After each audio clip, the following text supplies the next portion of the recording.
Hi, welcome again. In this lesson, we will see Git checkout and its use. Git checkout is used to unmodify the files or changes and allows us to move between the different branches of the project. It also shows us to switch between the different commit status and acts as a read-only command, and hence it is called the safest command. First, in order to prove that git checkout will unmodify the changes, let us make some changes to all of the three files with the print statement print added to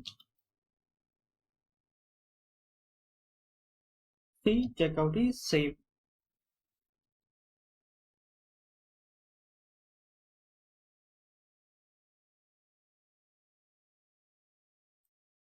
Let us copy this print statement and paste it in the example2 and example3 files.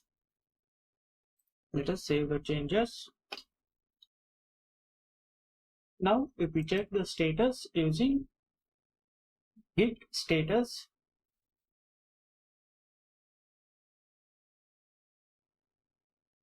we can see all the three files are modified and are in red color. Now let us undo the change for one of the file, like example1 for loop, using the git checkout command. Git checkout and then the file name.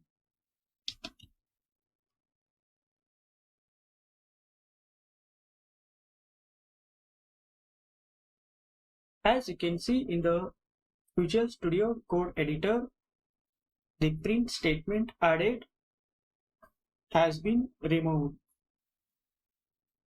Now if we check the status using git status, we can see only two files under modified condition, and the file example1 for loop has been switched to its previous state. Now, in order to make all the remaining files unmodified or switch to their previous state, we can use git checkout and then dot or asterisk symbol refers all the remaining files in the git repository. So let us use the dot and then press enter. Now if we check the status using git status, we can see all the files are unmodified and all the changes have been discarded, and our working tree or branch is clean. Once again if we check the files physically in the Visual Studio Code, we can see the print statement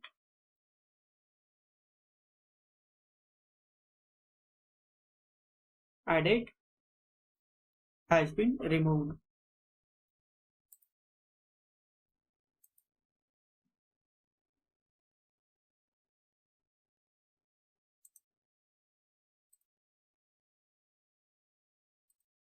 Another use of checkout is it can be used to go back and check the previous state of the project. With checkout, we cannot delete or make changes to the previous commits. So let us log the commit history first using the command git log -- one line. Now if we use git checkout to see the status of the project at the second commit by using its commit ID, git checkout and then the second commit ID. So here is the second commit ID.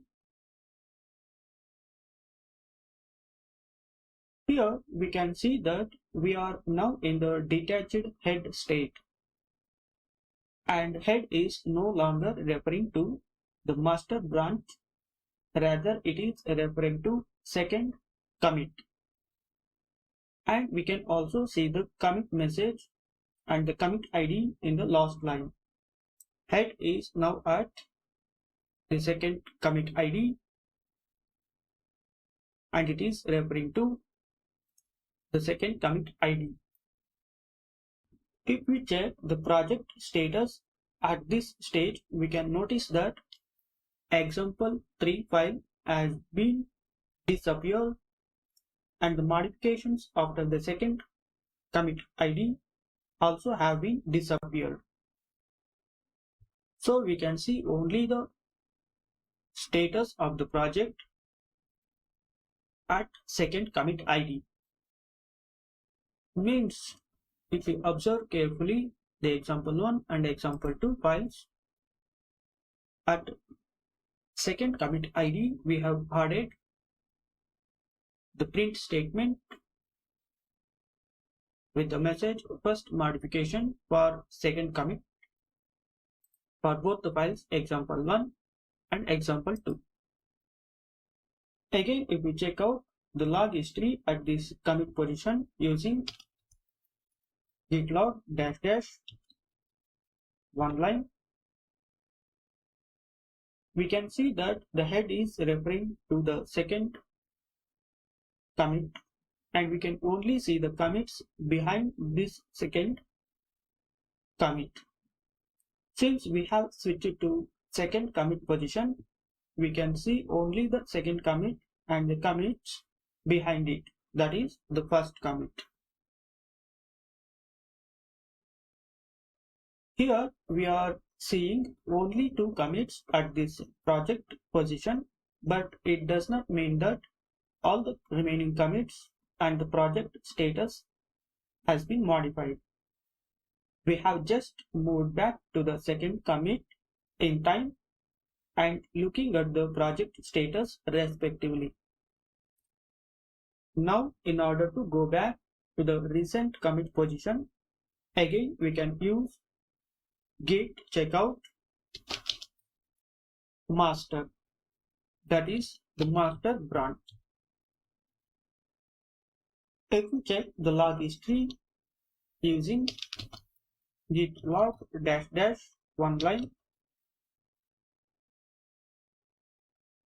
we can see the head is at the recent commit position of the master branch. And also, if we look at the Visual Studio Code editor, the example3 file has been added back to its status. So, as we discussed earlier, that checkout is the safest command used to unmodify the changes and easily switch back to see the different status of the previous commit positions. In order to prove or check whether it is safe or unsafe, let us go back to the second commit position using git checkout and then copy and paste the second commit ID. Now let us make a change to the example2 file with the print statement.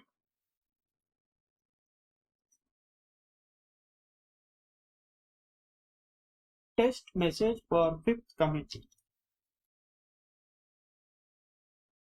Now if we check the status using git status, we can see the modification state of the example2 file, but the head is in the detached state and point to